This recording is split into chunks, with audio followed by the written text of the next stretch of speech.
ಜೈ ಶ್ರೀ ಗುರುದೇವ್. ನಮಸ್ಕಾರ. ನಾನು doctor Mahesh TV, orthopaedic surgeon, joint replacement specialist. ನಾನು ಆದಿತ್ಯನಗರಿ ಆಸ್ಪತ್ರೆಯಲ್ಲಿ ಡಾಕ್ಟರ್ ಡಿಪಾರ್ಟ್ಮೆಂಟ್ ಆಗಿ ಕೆಲಸ ಮಾಡ್ತಿದ್ದೀನಿ.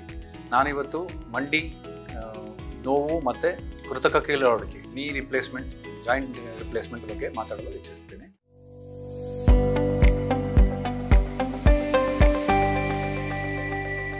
ನೀ ರಿಪ್ಲೇಸ್ಮೆಂಟ್ ಯಾವ ಥರ ನಡೆಯುತ್ತದೆ ಅಂದರೆ, ಒಂದು ಮಂಡಿನ ಒಂದು ಸುಸಜ್ಜಿತವಾದ ಆಪರೇಷನ್ ಥಿಯೇಟ್ರಲ್ಲಿ, ಲ್ಯಾಮಿನಾರ್ ಏರ್ ಫ್ಲೋ ಇರುವಂಥ ಆಪರೇಷನ್ ಥಿಯೇಟ್ರಲ್ಲಿ ಮಾಡಬೇಕು. ಅದನ್ನು ತುಂಬ ಇನ್ಫೆಕ್ಷನ್ ಅವಾಯ್ಡ್ ಮಾಡುವಂಥ ಆಪರೇಷನ್ ಥಿಯೇಟರ್ ಅದು. ಸೊ ಹಂಗಾಗಿ ಒಳ್ಳೆ ಸುಸಜ್ಜಿತವಾದ ಆಪರೇಷನ್ ಥಿಯೇಟ್ರಲ್ಲಿ ಮಾಡಬೇಕು.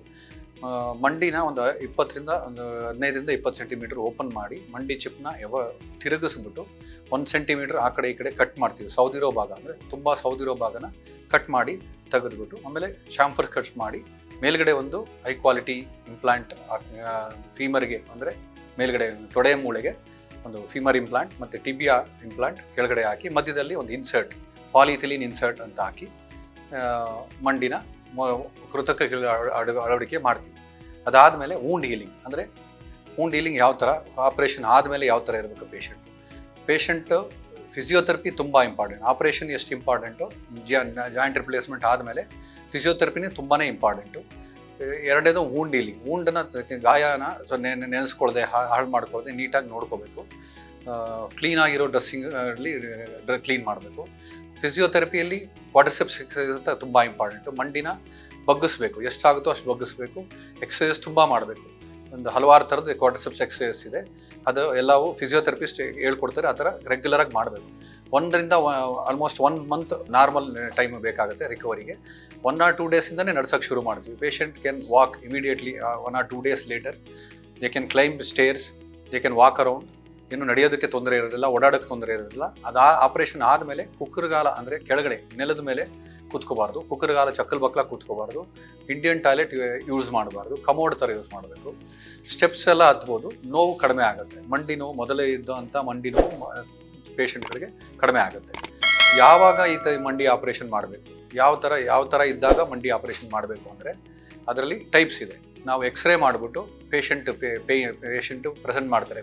ತುಂಬ ನೋವಿದೆ, ತುಂಬ ತೊಂದರೆ ಇದೆ, ನಡೆಯೋಕ್ಕಾಗೋದಿಲ್ಲ, ಮೆಟ್ಲತ್ತಕ್ಕಾಗೋದಿಲ್ಲ, ಕುಕ್ಕರ್ಗಾಲ ಕೂತ್ಕೊಳ್ಳೋಕ್ಕಾಗೋದಿಲ್ಲ.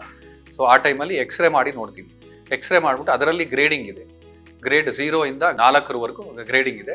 ತುಂಬ ಸೌದಿರೋದು, ಕಾಲು ಸೊಟ್ಟ ಆಗಿರೋದು ಗ್ರೇಡ್ 3, ಗ್ರೇಡ್ 4ಅಲ್ಲಿ ಆಪ್ರೇಷನ್ಸ್ನ ಮಾಡ್ತೀವಿ. ಆಪ್ರೇಷನ್ ಮಾಡಿ ಪೇಷಂಟ್ನ ಮೊಬಲೈಸ್ ಮಾಡ್ತೀವಿ. ಮಂಡಿ ಆಪ್ರೇಷನ್ನು ಯಾವಾಗ ಮಾಡಬೇಕು ಅಂದರೆ ಸ್ಟೇಜ್ 3 ಅಂದರೆ ತುಂಬ ಸೌದಿರೋರಿಗೆ ಮಾಡಬೇಕು. ಇಲ್ಲಾಂದರೆ ಏಜ್ ಲಿಮಿಟ್ ಅಂತ ಏನಿರೋದಿಲ್ಲ ಯಾವುದಕ್ಕೂ. ಪೇಷಂಟ್ಗಳಿಗೆ ಏಜ್ ಲಿಮಿಟ್ ಅಂದರೆ ಐಡಿಯಲಿ ಪೇಷಂಟ್ಗೆ ಮಂಡಿ ಸವಿಯೋದು 50ರಿಂದ 55 ವರ್ಷ ದಾಟದ ಮೇಲೆ, ಅಂದರೆ ವಯಸ್ಸಾದವ್ರಿಗೆ. ಈಗ ಗಾಡಿ ಟೈರ್ಸ್ ಹೋದಂಗೆ ಮಂಡಿ ನಮ್ಮದು ಎಲ್ಲರದು ಸವಿಯುತ್ತೆ. ತೂಕ ಹೆಚ್ಚಿಗೆ ಇದ್ದರೆ, ತುಂಬ ಓಡಾಟ ಇದ್ದರೆ, ಸ್ಟೆಪ್ಸ್ ಹತ್ತೋದಿದ್ದರೆ ಸೊ ಮಂಡಿ ಸವಿಯುತ್ತೆ. ಆವಾಗ ಆಪರೇಷನ್ ಮಾಡಬೇಕು. ಇಲ್ಲ ಕೆಲವು ಸಲ ರೆಮಟಾಯ್ಡ್ ಆರ್ಥೈಟಿಸ್ ಅಂದರೆ ಕೀಲುವಾಯುವಿಂದ ಜನಗಳಿಗೆ ಬೇಗ ಸವಿಯುತ್ತೆ. ಆ ಟೈಮಲ್ಲಿ 25-30 ವರ್ಷದವರೆಗೂ, ಸಿವಿಯರ್ ಆಗಿರೋರಿಗೆ 25-30 ವರ್ಷದವರೆಗೂ ಮಾಡಿದ್ವಿ. ಸೊ ಐಡಿಯಲಿ 55ರಿಂದ 60 ವರ್ಷಕ್ಕೆ ಮಾಡಬೇಕು. ಕೆಲವರಿಗೆ 20-25ಕ್ಕೂ ಮಾಡಿದ್ವಿ. ಮಾಡರೇಟ್ ಆರ್ಥೈಟಿಸ್ ಅಂದರೆ ಬಿಕಾಸ್ ಆಫ್ ರಿಮಟಾಯ್ಡ್ ಇದ್ದರೆ ಅದನ್ನು ಸೊ 40-45 ವರ್ಷಕ್ಕೂ ಮಾಡಬಹುದು.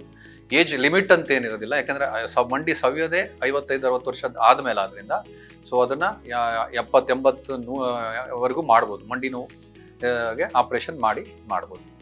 ಟೈಪ್ಸ್, ಅದರಲ್ಲಿ ಮಲ್ಟಿಪಲ್ ಟೈಪ್ಸ್ ಆಫ್ ಇಂಪ್ಲಾಂಟ್ಸ್ ಇರ್ತದೆ. ಅಂದರೆ ಇಂಡಿಯನ್ ಇಂಪ್ಲಾಂಟು, ಇಂಪೋರ್ಟೆಡ್ ಇಂಪ್ಲಾಂಟು.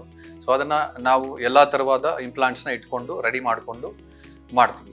ಸೊ ಈ ನಮ್ಮ ಆಸ್ಪತ್ರೆ, ಆದಿಚುಂಚನಗಿರಿ ಆಸ್ಪತ್ರೆಯಲ್ಲಿ ಅಂತ ಒಳ್ಳೆಯ ಫೆಸಿಲಿಟಿ ಕೊಟ್ಟು ನಮ್ಮ ಸ್ವಾಮೀಜಿಯವರು ಒಳ್ಳೆ ಸುಸಜ್ಜಿತವಾದ ಆಸ್ಪತ್ರೆ ಆಪರೇಷನ್ ಥಿಯೇಟರ್ ಎಲ್ಲ ಕೊಟ್ಟು ಒಳ್ಳೆ ಇಂಪ್ಲಾಂಟ್ಸ್, ಫಾರಿನ್ ಇಂಪ್ಲಾಂಟ್ಸು ಎಲ್ಲ ಪ್ರೊವೈಡ್ ಮಾಡಿ ಜನಗಳಿಗೆ ಈ ರೇಷನ್ ಕಾರ್ಡು ಅಂದರೆ ಮಿತವಾದ ವೆಚ್ಚದಲ್ಲಿ ಆಪರೇಷನ್ ಮಾಡುವಂಥ ಸೌಲಭ್ಯ ಕೊಟ್ಟಿದ್ದಾರೆ.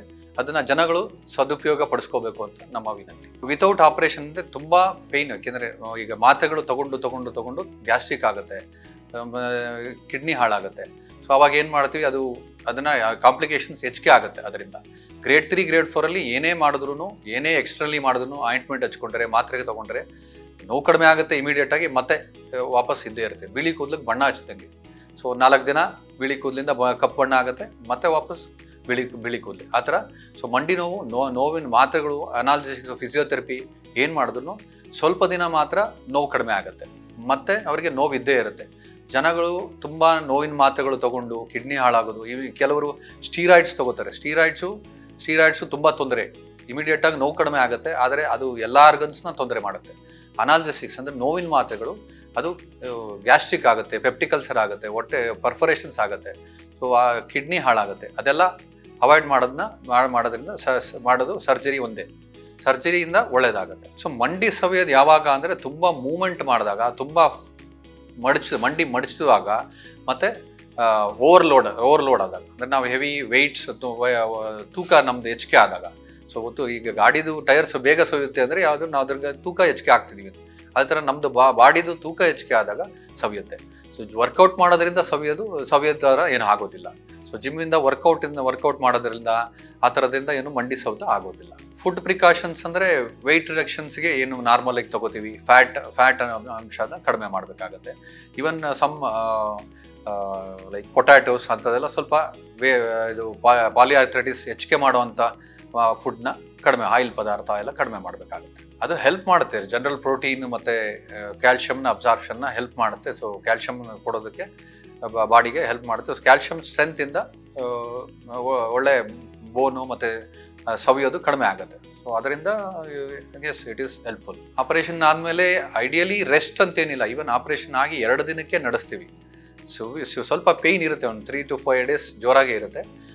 ಒಂದು 5 days ಇಂದ ಒಂದು ವೀಕ್ 10 daysಗೆ ನಡೆದು ಓಡಾಡ್ಬೋದು, ಸ್ಟೆಪ್ಸು ಹತ್ಬೋದು, ವೂಂಡ್ ಹೀಲ್ ಆಗುತ್ತೆ 10 daysಗೆ. ಸೊ 1 month ಅಷ್ಟೊತ್ತಿಗೆ ನಾರ್ಮಲ್ ಲೈಫಿಗೆ ಬರ್ತಾರೆ ಅವರು, ಆಲ್ಮೋಸ್ಟ್ ನಾರ್ಮಲ್ ಲೈಫಿಗೆ ಬರ್ತಾರೆ. ಈಗ ನಾವು ಹಾಕಿರೋ ಇಂಪ್ಲಾಂಟು ಆ ಏಜ್ಗೆ ಯೂಶಲಿ ಅಷ್ಟು ಮಡ್ಚೋದಕ್ಕೆ ಆಗೋದಿಲ್ಲ ನಾರ್ಮಲ್ ಜಾಯಿಂಟಲ್ಲಿ. ಸೊ ಈ ನಾವು ಹಾಕಿರೋ ಇಂಪ್ಲಾಂಟಿಂದ ಅದು ತುಂಬ ಮಡ್ಚಿದ್ರೆ ಡಿಸ್ಲೊಕೇಟ್ ಅಂದರೆ ಕೀಲ್ನ ಬಿಟ್ಕೊಳ್ಳೋ ಚಾನ್ಸಸ್ ಹೆಚ್ಚಿಗೆ ಇರುತ್ತೆ. ಸೊ ಹಂಗಾಗಿ ಐಡಿಯಲಿ ಲೋ ಚೇರಲ್ಲಿ ಅಥವಾ ಇಂಡಿಯನ್ ಟಾಯ್ಲೆಟಲ್ಲಿ ಕೂತ್ಕೊಳ್ಳೋದು ಅವಾಯ್ಡ್ ಮಾಡೋದು ಒಳ್ಳೆಯದು. ಒಂದು 100 degree 110 degreeವರೆಗೂ ಮಡ್ಚ್ಬೋದು ಮಂಡಿನ. ತುಂಬ ಮಡ್ಚಿದ್ರೆ ಜಾಯಿಂಟು ಬಿಟ್ಕೊಳ್ಳೋ ಚಾನ್ಸಸ್ ಹೆಚ್ಚಿಗೆ ಇರುತ್ತೆ. ಹಾಗಾಗಿ ನಾವು ನೆಲದ ಮೇಲೆ ಕೂತ್ಕೊಳ್ಳೋದು ಬೇಡ, ಇಂಡಿಯನ್ ಟಾಯ್ಲೆಟ್ ಯೂಸ್ ಮಾಡೋದು ಬೇಡ, ಕುಕ್ಕರ್ಗಾಲ ಚಕ್ಕಲ್ ಬಕ್ಲ ಕೂತ್ಕೊಳ್ಳೋದು ಬೇಡ, ಪೂಜೆ ಮಾಡಬೇಕಾದ್ರೆಲ್ಲ ಚಕ್ಕಲ್ ಬಕ್ಲ ಆ ಥರದ್ದೆಲ್ಲ ಹಾಕ್ಕೊಳ್ಳೋದೆ, ಅಟ್ಲೀಸ್ಟ್ ಎತ್ತರ ಇರೋ ಮಣೆ ಅಥವಾ ಚೇರ್ ಹಾಕ್ಕೊಂಡು ಇದು ಮಾಡೋದು ಒಳ್ಳೆಯದು ಅಂತ ಅಡ್ವೈಸ್ ಮಾಡ್ತೀವಿ. ಆ ಥರ ಏನು ಇಷ್ಟು ಮಿನಿಟ್ಸ್ ಕೂತ್ಕೋಬೇಕು ಅಂದರೆ ಮಡ್ಚೋದು ಕಡಿಮೆ ಮಾಡಬೇಕು, ಕಡಿಮೆ ಮಾಡಿದ್ರೆ ಅಷ್ಟೇ ಸಾಕು. ಇಷ್ಟೇ ಅವರ್ಸ್ ಕೂತಿರೋದು, ನಾವು ಎಷ್ಟು ಮಡ್ಚ್ತೀವಿ ಆಪರೇಷನ್ ಮುಂಚೆ ಎಷ್ಟು ಮಡ್ಚ್ಕೊಂಡು ಕೂತ್ಕೋತೀವಿ ಅಷ್ಟೂ ಸವಿಯೋ ಚಾನ್ಸ್ ಹೆಚ್ಚಿಗೆ ಇರ್ತದೆ. ವಯಸ್ಸಾಗ್ತಾ 35-40 years ಆದಮೇಲೆ ಮಂಡಿ ನೋವು ಶುರುವಾಗುತ್ತೆ. ಗ್ರೇಡ್ 1 ಗ್ರೇಡ್ 2ಗೆ ಆಪರೇಷನ್ ಏನು ಬೇಕಾಗೋದಿಲ್ಲ. ಸೊ ಗ್ರೇಡ್ 1 ಗ್ರೇಡ್ 2ಗೆ ಫಿಸಿಯೋಥೆರಪಿ, ಎಕ್ಸಸೈಸು, ಅದಕ್ಕೆ ಕ್ವಾಡ್ರಿಸೆಪ್ಸ್ ಎಕ್ಸಸೈಸ್ ಟೀಚ್ ಮಾಡ್ತೀವಿ. ವೆರಿ ರೇರ್ಲಿ ಅನಾಲ್ಜೆಸಿಕ್ಸ್ ಅಂದರೆ ಪೇಯ್ನ್ ಕಿಲ್ಲರ್ಸು ಯಾವಾಗಾರ ಕೊಡ್ತೀವಿ. ಸೊ ಆ ಟೈಮಲ್ಲಿ ಮಾತ್ರ ಸರ್ಜರೀಸ್ ಅಡ್ವೈಸ್ ಮಾಡೋದಿಲ್ಲ. ಗ್ರೇಡ್ 3 ಗ್ರೇಡ್ 4ಗೆ ಐಡಿಯಲಿ ಆಪರೇಷನ್ ಮಾಡೋದು ಒಳ್ಳೆಯದು. ತುಂಬ ಪೋಸ್ಟ್ಪೋನ್ ಮಾಡಿದಷ್ಟು ಕಾಂಪ್ಲಿಕೇಶನ್ಸ್ ಹೆಚ್ಚಿಗೆ, ಅದರ್ ಆರ್ಗನ್ಸ್ ಡ್ಯಾಮೇಜ್ ಆದಮೇಲೆ ಮಾಡೋದು ಸ್ವಲ್ಪ ಕಷ್ಟನೂ ಆಗುತ್ತೆ. ಆಪರೇಷನ್ ಆದಮೇಲೆ ಒಂದು 2-3 months ರೆಗ್ಯುಲರ್ ಚೆಕಪ್ ಬರೋದು ಒಳ್ಳೆಯದು. ಆಮೇಲೆ ಎಕ್ಸಸೈಸ್ ಕಂಟಿನ್ಯೂಸ್ ಆಗಿ ಮಾಡಬೇಕು. ನಾವು ಏನು ಫಿಸಿಯೋಥೆರಪಿಸ್ಟ್ಗೆ ಹೇಳಿರ್ತೀವಿ, ಅವ್ರು ಎಕ್ಸಸೈಸ್ ಟೀಚ್ ಮಾಡಿರ್ತಾರೆ. ಆ ಕ್ವಾಡ್ರಿಸೆಪ್ಸ್ ಅಂದರೆ ಮಸಲ್ ಸ್ಟ್ರೆಂಥನಿಂಗ್ ಎಕ್ಸಸೈಸ್ ಹೇಳ್ಕೊಟ್ಟಿರ್ತಾರೆ. ಮಾಂಸಖಂಡ ಕಟ್ ಮಾಡಿ ಎಕ್ಸಸೈಸ್, ಮತ್ತೆ ಅದು ಸ್ಟಿಫ್ನೆಸ್ ಹೋದರೆ ಮತ್ತೆ ಸ್ವಲ್ಪ ನೋವು ಬರೋ ಚಾನ್ಸ್ ಇರುತ್ತೆ. ಜಾಯಿಂಟ್ ಆರ್ಥರೈಟಿಕ್ ಆಗೋ ಜೊತೆಲಿ ಈವನ್ ಮಸಲ್ಸು ಸ್ವಲ್ಪ ವೇರ್ ಆಫ್ ಆಗಿರುತ್ತೆ, ಮಸಲ್ಸು ಸ್ವಲ್ಪ ಸ್ಟಿಫ್ ಆಗಿರುತ್ತೆ. ಅದನ್ನೆಲ್ಲ ಸ್ಟ್ರೆಂಥನಿಂಗ್ ಮಾಡ್ಕೊತ ಎಕ್ಸಸೈಸ್ ಮಾಡ್ಕೊತಾ ಇದ್ದರೆ, ರೆಗ್ಯುಲರ್ಗೆ ಎಕ್ಸಸೈಸ್ ಮಾಡ್ಕೊತಿರ್ಬೇಕು. ಫಾಲೋ ಅಪ್ಪು ನಾವು ಯೂಶಲಿ ಈಗ 5th day ಡಿಸ್ಚಾರ್ಜ್ ಮಾಡಿದ್ರೆ 10th ಡೇಗೆ ಸೂಚಿ ರಿಮೂವಲ್ ಅಂತ ಕರಿತೀವಿ. ಅವಾಗ ಹೊಲಿಗೆ ತೆಗೆಸ್ಕೊಳ್ಳೋದು, ಆಮೇಲೆ 1 ತಿಂಗಳು 2 ತಿಂಗಳು 1 ಸಲ 3 ಸಲ ಬರಬೇಕಾಗತ್ತೆ. ಆಮೇಲೆ ಮತ್ತೆ ರೆಗ್ಯುಲರ್ ಲೈಫಿಗೆ ಹೋಗ್ಬೋದು. ಹಳೆ ಫ್ರ್ಯಾಕ್ಚರ್ ಆಗಿತ್ತು ಅಂತ ಅಂದರೆ, ಇಲ್ಲ ರಿಮಟಾಯ್ಡ್ ಆರ್ಥೈಟಿಸ್, ಬೇರೆ ಕೀಲ್ವಾಯುವಿಂದ ಬೇಗ ಕೀಲ್ ಸವಿತು ಅಂದರೆ, ಈಗ ಆ ರಿಮಟಾಯ್ಡ್ ಆರ್ಥರೈಟಿಸ್ನವ್ರಿಗೆ 20-25 yearsಗೂ ಮಾಡಿದ್ವಿ. ಸಿವಿಯರ್ ರಿಮಟಾಯ್ಡ್ ಆರ್ಥರೈಟಿಸ್, ಅವರಿಗೆ ಕಾಲನ್ನ ನೀಡೋದಕ್ಕಾಗೋದಿಲ್ಲ, ಮಡಿಸೋದಕ್ಕಾಗೋದಿಲ್ಲ. ಸೊ ಅಂಥ ಸಿವಿಯರ್ ಆಸ್ಟಿಯೋ ಆರ್ಥರೈಟಿಸ್ ಇದ್ದರೆ ಏಜ್ 20ನವರೆಗೂ ಐಡಿಯಲಿ ನಾವು ಆ ಏಜಿಗೆ ಮಾಡೋದಿಲ್ಲ. ಆದರೆ ತುಂಬ severe osteoarthritis secondary to severe rheumatoid arthritis, ಕಾಲು ಮಡ್ಚೋದಕ್ಕೆ ನೀಡೋದಕ್ಕೆ ಎದ್ದೊಳಕ್ಕೆ ಆಗೋದಿಲ್ಲ. ಅಷ್ಟು ರಿಮಟಾಯ್ಡ್ ಆರ್ಥರೈಟಿಸ್ನವ್ರಿಗೆ 20 ವಯಸ್ಸಿನವರೆಗೂ ಮಾಡಿದ್ವಿ. ಮಾಡರೇಟ್ ರಿಮಟಾಯ್ಡ್ ಆರ್ಥರೈಟಿಸ್ ಇಂದ ಸೌದಿರುವಂಥ ಮಂಡಿಗಳಿಗೆ 40-45 ವರ್ಷ 50 ವರ್ಷಕ್ಕೂ ಮಾಡ್ತೀವಿ. ಆಕ್ಸಿಡೆಂಟಲ್ ಇಂಜುರೀಸ್ ಅದಕ್ಕೆಲ್ಲ ಅಟೆಂಡ್ ಮಾಡ್ತೀವಿ, ಬಟ್ ಅದಕ್ಕೆ ಜಾಯಿಂಟ್ ರಿಪ್ಲೇಸ್ಮೆಂಟ್ ಮಾಡೋದಿಲ್ಲ. ಅದಕ್ಕೇನು ಫ್ರ್ಯಾಕ್ಚರ್ಗೆ ರಿಲೇಟೆಡ್ ಏನು ಪ್ಲೇಟ್ ಸ್ಕ್ರೂ ಇಲ್ಲ ರಾಡ್ ಅವಶ್ಯಕತೆ ಇದೆ ಅದನ್ನು ಮಾಡ್ತೀವಿ. ಜಾಯಿಂಟ್ ರಿಪ್ಲೇಸ್ಮೆಂಟ್ ಅಂತ ಮಾಡೋದಿಲ್ಲ. ಗ್ರೇಡಿಂಗ್ ಅಂತಿದೆ, ಆ ಗ್ರೇಡಿಂಗಲ್ಲಿ ಎಕ್ಸ್ರೇ ಮಾಡಿಬಿಟ್ಟು ಪೇಷಂಟ್ದು ಎಕ್ಸ್ರೇ ಮಾಡಿಬಿಟ್ಟು ನೋಡ್ತೀವಿ. ಗ್ರೇಡ್ 0 ಇಂದ ಗ್ರೇಡ್ 4ವರೆಗೂ ಇದೆ.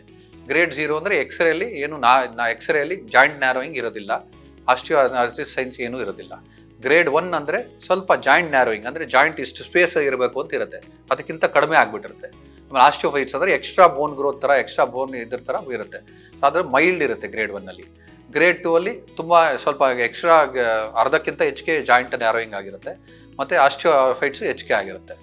ಗ್ರೇಡ್ 3ಅಲ್ಲಿ ಸಿವಿಯರ್ ಆಲ್ಮೋಸ್ಟ್ ಜಾಯಿಂಟ್ ಸ್ಪೇಸೇ ಇರೋದಿಲ್ಲ, ಸೊ ಅಷ್ಟೊಂದು ಸಿವಿಯರ್ ಆರ್ಥ್ರೈಟಿಸ್ ಇರ್ತದೆ. ಗ್ರೇಡ್ 4ಅಲ್ಲಿ ಡಿಫಾರ್ಮಿಟಿ, ಅಂದರೆ ನೀವು ನೋಡಿರ್ತೀರಿ ಯಾರಿಗಾರ ಮಂಡಿ ಸೊಟ್ಟಾಗ್ಬಿಟ್ಟಿರುತ್ತೆ, ಯಾರಾದರೂ ವಯಸ್ಸಾಗಿರೋ ಮುದುಕ ಅವರು ಫುಲ್ ಕಾಲುಗಳೇ ಸೊಟ್ಟಾಗ್ಬಿಟ್ಟಿರುತ್ತೆ, ಅದಕ್ಕೆ ವ್ಯಾರಸ್ ಡಿಫಾರ್ಮಿಟಿ ಅಂತ ಕರಿತೀವಿ. ಯೂಶಲಿ ವ್ಯಾರಸ್ ಡಿಫಾರ್ಮಿಟಿನೇ ಬರೋದು. ವ್ಯಾರಸ್ ಡಿಫಾರ್ಮಿಟಿ ಮತ್ತು ಮಂಡಿ ಮಡಿಸ್ಕೊಂಡಂಗೆ ಆಗುತ್ತೆ, ಪೂರ ಸೀದಾ ಮಡಕೆ ಆಗ್ತಿರಲ್ಲ, ಅದನ್ನು ಫಿಕ್ಸ್ಡ್ ಫ್ಲೆಕ್ಷನ್ ಡಿಫಾರ್ಮಿಟಿ ಅಂತ ಕರಿತೀವಿ.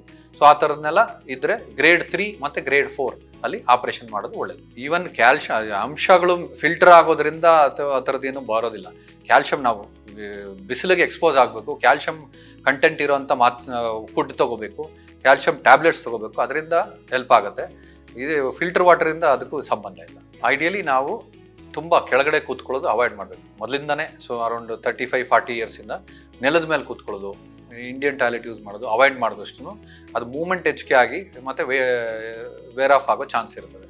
ಇನ್ನೊಂದು ವೆಯ್ಟ್ ರಿಡಕ್ಷನ್, ವೆಯ್ಟ್ ತುಂಬ ಇದ್ರೂ ಬೇಗ ವೇರ್ ಆಫ್ ಆಗುತ್ತೆ. ಸೊ ಅವೆಲ್ಲ ಅವಾಯ್ಡ್ ಮಾಡಿದ್ರೆ ಐಡಿಯಲಿ ನಮ್ಮದು ಮಂಡಿ ಆಪರೇಷನ್ನು ಸ್ವಲ್ಪ ಪ್ರೊಲಾಂಗ್ ಮಾಡ್ಬೋದು. ಕೆಲವರು ಹೇಳ್ತಾರೆ ಫ್ಯೂ ಟೈಮ್ಸ್ ತುಂಬ ಮಡಚೋದ್ರಿಂದ, ಕುಕ್ಕರ್ಗಾಲ ಕೂತ್ಕೊಳ್ಳೋದ್ರಿಂದ ಪೇಯ್ನ್ ಕಡಿಮೆ ಆಗುತ್ತೆ, ಇಂಡಿಯನ್ ಟಾಯ್ಲೆಟ್ ಯೂಸ್ ಮಾಡೋದ್ರಿಂದ ಕಡಿಮೆ ಆಗುತ್ತೆ ಅಂತ ಹೇಳ್ತಾರೆ.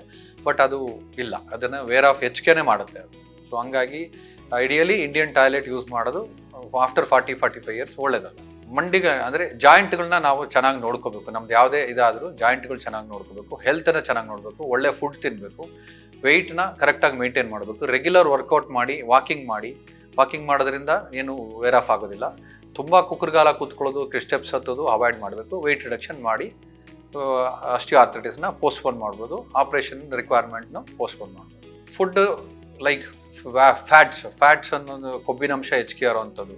ಸೊ ಕೊಬ್ಬಿನಂಶ ಹೆಚ್ಚಿಗೆ ಇರೋವಂಥದ್ದನ್ನ ಅವಾಯ್ಡ್ ಮಾಡೋದು ಒಳ್ಳೆಯದು. ಸೊ ಅದು ಹೆಚ್ಚಿಗೆ ಆದಷ್ಟು ಬೊಜ್ಜು ಹೆಚ್ಚಿಗೆ ಆಗುತ್ತೆ, ಬೊಜ್ಜು ಹೆಚ್ಚಿಗೆ ಆದಷ್ಟು ತೂಕ ಹೆಚ್ಚಿಗೆ ಆದಷ್ಟು ವೇರ್ ಆಫ್ ಹೆಚ್ಚಿಗೆ ಆಗುತ್ತೆ, ಜಾಯಿಂಟ್ ಮೇಲೆ ಪ್ರೆಷರ್ ಹೆಚ್ಚಿಗೆ ಆಗುತ್ತೆ.